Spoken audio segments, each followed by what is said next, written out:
Let's talk about 3 mistakes that you could be making at your job that could be costing you so much money. Hi, guys, welcome back. If you're new here, my name is Debbie and I am a money coach. And today I want to talk to you about the top 3 mistakes that I see my clients make when it comes to their jobs that are costing them so much money. So, the first one is let's talk about vacation time. Some people believe that you shouldn't take all of your vacation time because you don't want to upset your fellow coworkers who have to cover for you, or your superiors who have to then, of course, cover for you or not take vacation time at the same time as you. And we believe that we're working so hard and we're showing our employer that we deserve the biggest raise that they could give us because we're not even taking all of our vacation time. That's how dedicated we are to our jobs. What you're really doing is not taking advantage of something that is part of your compensation package. We think that when we get paid a salary or an hourly rate, that's all that our employer gives us as far as our compensation package. But that's actually not true. There are so many things that go into our compensation package. For example, retirement contributions, which I'll touch on in a minute, vacation time, health insurance, that's another one. There are so many things that contribute that put together is what your employer is actually giving you because of the work you provide for them. It's hopefully a good exchange. Anyway, so when it comes to vacation time, it's part of your compensation package. So make sure that you take that time because one, you don't want to get burned out. You want to be able to take time for yourself or for your family, or obviously if someone gets sick in your family, or if you're sick yourself, or any kind of emergency pops up, you want to be able to have that time. But also, we need to take time away from our jobs, especially when we're really stressed or getting to the point where we're burning out. And you want to take time for yourself, even if you have no plans. Take a day where you can just sleep in. Take a day where you can just go for a walk. Take a day where you can just take a trip for yourself. Take a drive for yourself.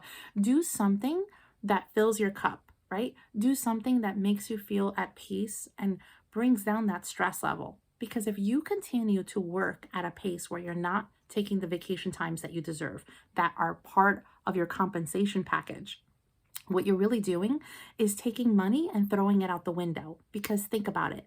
That vacation time is time that you're not at your work, but you're still getting, hopefully, paid for that time. So why not take advantage of it? And if you believe that your employer is going to get upset with you, then that's on them for not giving you too much time, possibly, that you can take off. Hopefully that's the problem. But you need to take the time for yourself. And one thing I told one of my clients, and she was like mind blown, is if at the end of the year you haven't used up vacation time, ask your employer if you can get paid for that time in the beginning of the following year. My client got an extra paycheck because she gets paid every 2 weeks and she didn't use more than half of her vacation time. So she actually got an extra paycheck at the end of the year, plus her Christmas bonus. So she was so excited. She was like, "Oh my gosh, Debbie, you you just saved me so much money." And so many people, I think the statistic is like 40% of people do not use up all of their vacation time. Your employer is there not only to be your boss, but you should have either a human resource manager or an office manager or some kind of staff member that you can ask questions when it comes to your benefits. So the 2 questions regarding your vacation is one, can you get paid for it? Right? But if you haven't used up your time, can you get paid for it at the end of the year? Or two, can you take the time and move it to the following year? When it comes to vacation times, ask. And don't feel like you're ever going to upset someone because you're going to take the time. Because I'm sure you have coworkers that take all of their time, right? You should take your time. And if you don't know what you're entitled to, ask. The second one is let's talk about retirement contributions.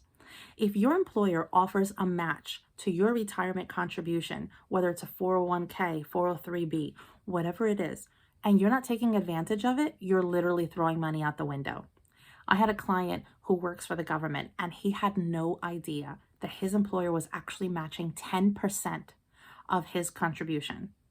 When he found out how many years he's worked there, and he had no idea that they offered this match, once he started working with me, I asked him to go to his employer and ask a few questions, which would help me out to know what he is actually being offered by his employer. So once he came back and told me it's 10%, and he had no idea all those years he was working there. He's like, Debbie, don't figure out what how much money I've lost in all these years. I'm like, I won't. But the reason why he never contributed is because he has credit card debt. I know that there's an elephant in the room. There's a financial advisor out there who everybody probably knows about, or if you haven't heard of him, I'm sure other people have. And he says that if you have any kind of debt, you shouldn't be contributing to your retirement account. I completely disagree with that. I completely disagree with that, especially if your employer is offering a match. Because this client that I had, it was 10%. So once he started contributing 10%, his employer started giving him another 10% into the account. That's 20% of his income every year that's going towards his retirement account. 10% is kind of high, but he has a government job.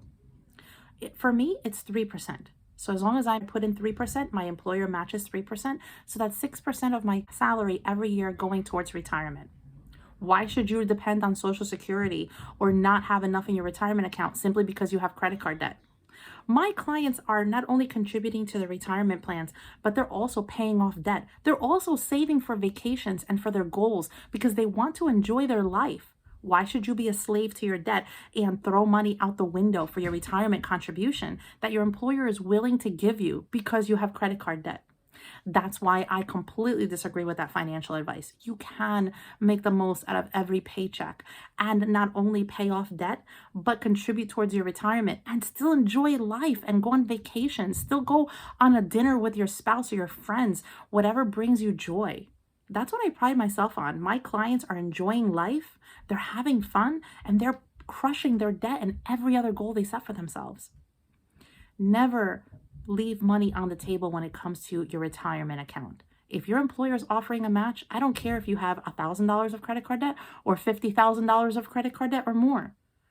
Meet that match. Plus, keep in mind that that match is before taxes. So you're not going to see much of a difference in your take-home pay because that contribution is before taxes. When I upped my contribution from 3% to 6% of my pay, I only saw a difference of $25 a paycheck.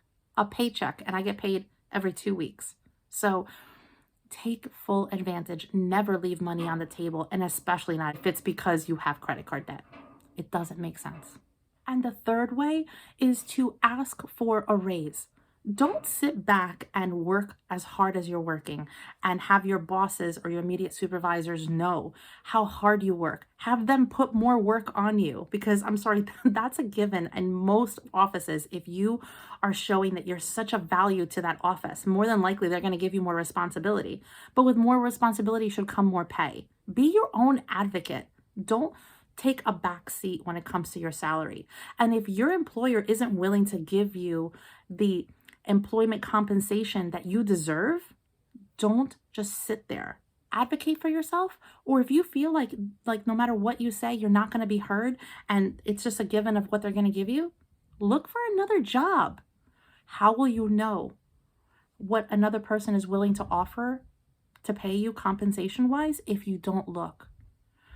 The worst thing we can do financially is to fear the unknown and to feel like you're being stuck in a job. I'm not saying quit your job, but at least look for something else. See if there's other opportunities in a place that can probably give you more passion, give you more happiness at a job because you're going to feel like you're being valued.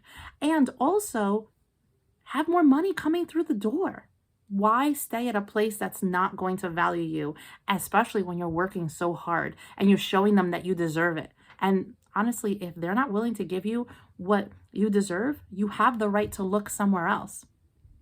Obviously, as a money coach, I'm going to tell you that if you do decide to change jobs, make sure that that job offer is concrete before you give your notice.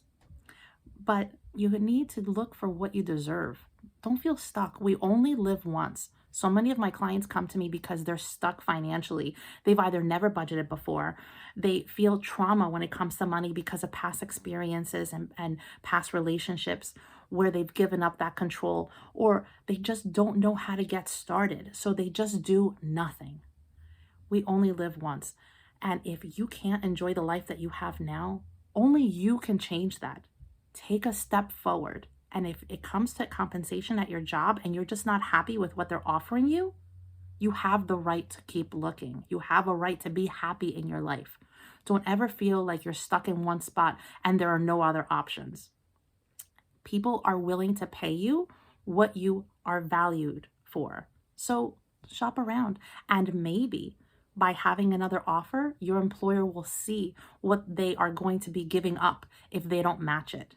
And then it becomes a bidding war for you.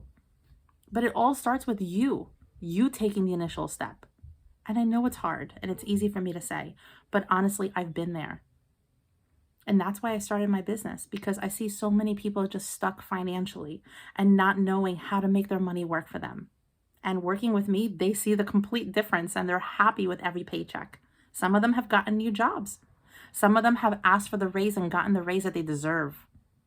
And others take the money that they have now and they're making it work for them. And they're getting out of the hole that they got into with their debt, and they're not feeling shame about it anymore. It's all about your mindset. If you don't feel shame on something, you get motivated to crush every single goal you have, especially when you have a budget that works, that's simple. If you guys aren't following me on Instagram, I'm going to leave my link down below. I share daily tips and motivation on how to make your money work for you. And if you guys know that I'm the money coach for you, the link to my calendar is down below. I'm offering a free call. So let's talk about how I can help you conquer every goal you have and make your money work for you and enjoy every day along the way. I hope you guys liked this video and found it helpful. If you did, please click the like button, share it with your friends. Don't forget to subscribe and to click on that bell. And if you like this video, you're going to like these two right here as well. Have a great day. And don't forget to advocate for yourself and find out what benefits you have that can work for you. Talk to you soon.